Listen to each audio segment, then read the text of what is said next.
कौन जीत रहा है, कौन हार रहा है, बिहार में किसकी सरकार बन रही है, या तेजस्वी यादव मुख्यमंत्री बनने जा रहे हैं, जो कि क्या चुनाव से पहले एनडीए की जीत हो चुकी है।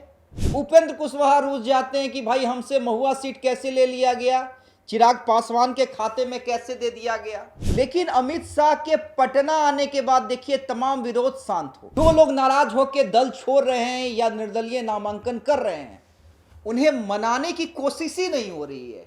लालू यादव कभी गठबंधन को आसानी से ऐसे डील कर लेते थे, क्या तेजस्वी यादव वो नहीं कर पा रहे हैं। देखिए चुनाव में किसकी जीत होगी, किसकी हार, ये तो जिस दिन चुनाव परिणाम आएंगे हम भी बैठेंगे, हम ये बताने के लिए सुबह से बैठेंगे कौन जीत रहा है, कौन हार रहा है, बिहार में किसकी सरकार बन रही है, क्या फिर से नीतीश आ रहे हैं या तेजस्वी यादव मुख्यमंत्री बनने जा रहे हैं, जो कि कह रहे हैं तेजस्वी इस बार तय है।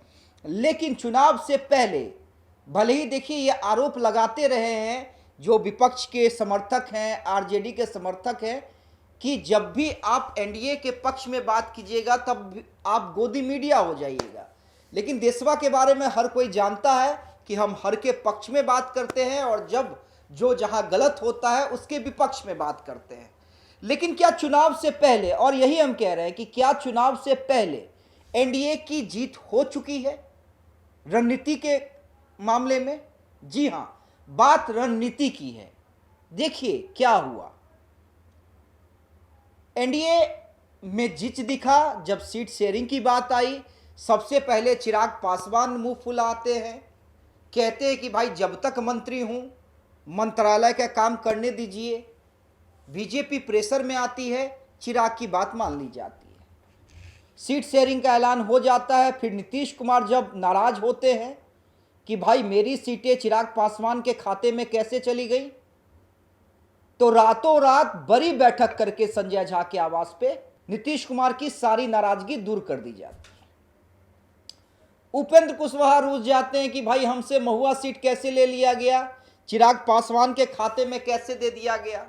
रातों रात तमाम बिहार बीजेपी के बड़े नेता पहुंचते हैं, उन्हें मनाने की कोशिश करते हैं और अगले ही सुबह फ्लाइट पकड़ के दिल्ली ले जाते हैं अमित शाह के यहाँ, वहां पे उनका मामला पैचअप करवा दिया जाता है। उसके बाद क्या होता है, भाजपा ने कई अपने सिटिंग विधायक का टिकट काटा, जिसमें प्रमुख औराई है, गोविंदगंज है, अलीनगर में मैथिली ठाकुर को उतारने का बड़ा विरोध हो रहा था। लेकिन अमित शाह के पटना आने के बाद देखिए तमाम विरोध शांत हो गए, तमाम विरोध शांत हो गए। तारापुर में जहां पर खुद सम्राट चौधरी लड़ रहे थे, उन्होंने क्या किया, उन्होंने सकल देव बिंद जो नॉमिनेशन कर चुके थे उन्हें अपने मंच पे बुलाकर भाजपा ज्वाइन करवा दिया। और महागठबंधन में क्या हो रहा है, महागठबंधन में कई सीटों पे फ्रेंडली फाइट की बात चल रही है। जो लोग नाराज होकर दल छोड़ रहे हैं या निर्दलीय नामांकन कर रहे हैं, उन्हें मनाने की कोशिश ही नहीं हो रही है। आप रितु जायसवाल का देख लीजिए उदाहरण, एक उदाहरण में आप सब कुछ समझ जाइएगा। रितु जायसवाल ने अगर नाराजगी में कोई पोस्ट लिखा तो तेजस्वी यादव, लालू यादव को चाहिए था कि एक बार बुला के बात कर ले, हो सकता है रितु जायसवाल मान जाए, लेकिन ऐसा नहीं किया गया। और यहीं पे एनडीए वाले कह रहे हैं, चिराग कह रहे हैं कि ऐसे में तेजस्वी तय कैसे है।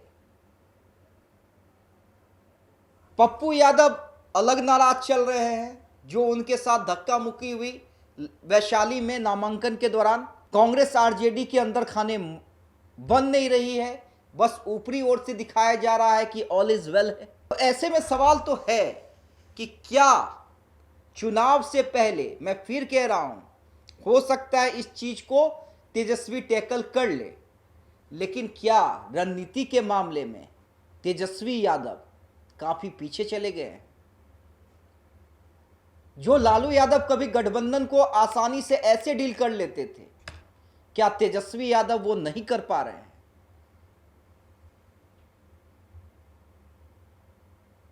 झारखंड में जेएमएम से आप 7 सीट ले लेते हैं और उसे आप यहां पे गठबंधन में शामिल नहीं करवा पाते हैं, तो क्या ये आपकी रणनीति की हार नहीं है? क्या पशुपति कुमार पारस, जिनको आपने भरोसा दिया था, उनको आप शामिल नहीं करवा पाते हैं, तो क्या ये आपकी रणनीति की हार नहीं है?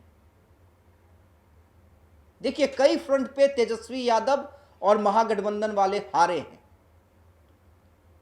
अब हो सकता है इन बचे 20 दिनों में इतना अंधाधुंध चुनाव प्रचार करे, लोगों को समझाने का प्रयास करे, तो हो सकता है वापसी हो जाए, लेकिन रणनीति के मामले में तो महागठबंधन की हार होती दिख रही है।